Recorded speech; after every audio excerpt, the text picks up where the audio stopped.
Without a doubt, we live in difficult times. And it's in times like this that we need inspiration.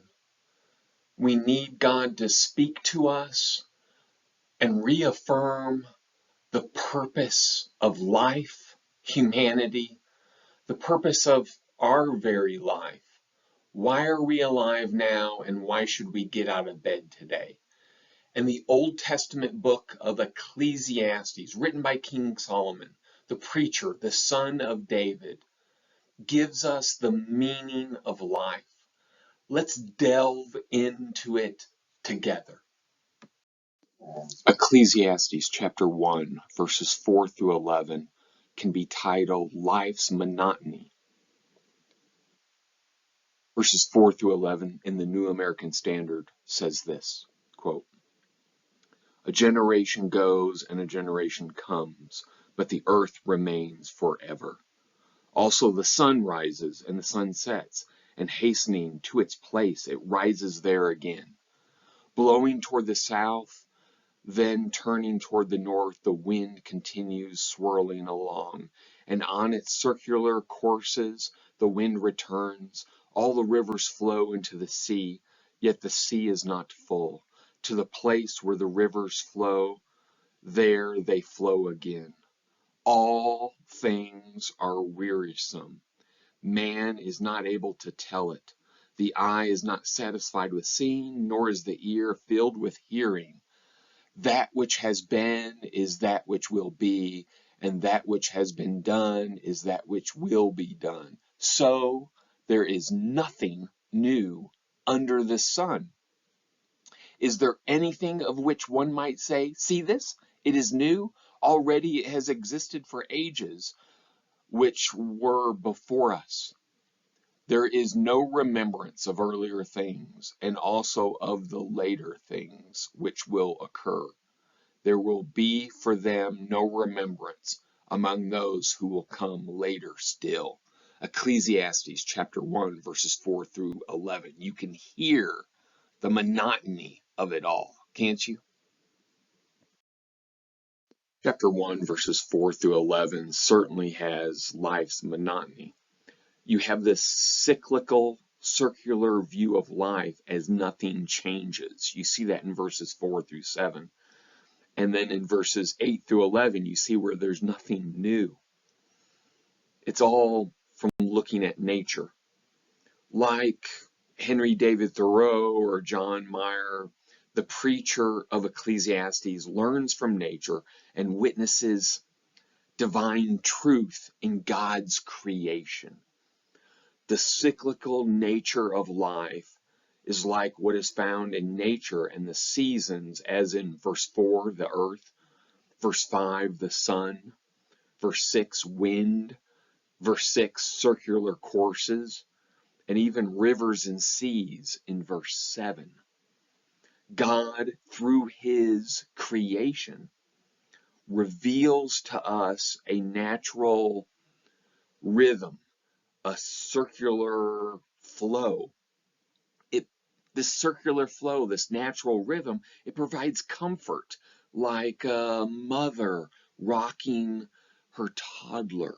The rhythm provides comfort. And yet, this natural rhythm also leaves us, it leaves us weary and exhausted. Looking at life's monotony of verses 4 through 11, we know we are complicated, right? People are complicated. Our psyche is multifaceted and often in conflict with ourselves. We are conflicted because we desire change while wanting consistency, and we desire stability while fearing stagnation. We are definitely complicated. We want something new. It is an innate desire of the way we think, verse 8. But the world provides nothing truly new, verses 9 and 10. And yet we think things are new because of self-deception and poor memory. We really are complicated when it deals with the monotony of life. What are we to take away from this paragraph about life's monotony? Things are wearisome, says verse 8. And I think that's the point. Just as the sun, winds, streams, and all natural objects of God's creation are weary with their ceaseless round of activities, round and round, so our existence of ceaseless rounds provides nothing but wearisome. In verse 8, this word weary in Hebrew is yaga. It's transliterated as a Y-A-G-A, yaga. Yaga for weary is used 2 other times in the Old Testament, other than verse 8, 2 other times. It's in Deuteronomy chapter 25, verse 18, linked with being faint. And then it's in 2 Samuel chapter 17, verse 2, connected with being exhausted. So in Deuteronomy, weary is connected to being faint, and in 2 Samuel, weary is connected to being exhausted. Can't you relate? Those are great connections for wearisome. It boils down to no activity, whether routine and common or new and inventive, can provide true and meaningful purpose, joy, and fulfillment. All activity becomes wearisome, grinding us down rather than polishing our shine. Busyness is not fulfillment, and we desperately need to learn that, because we live in a culture that deceives us by saying busyness is meaningful.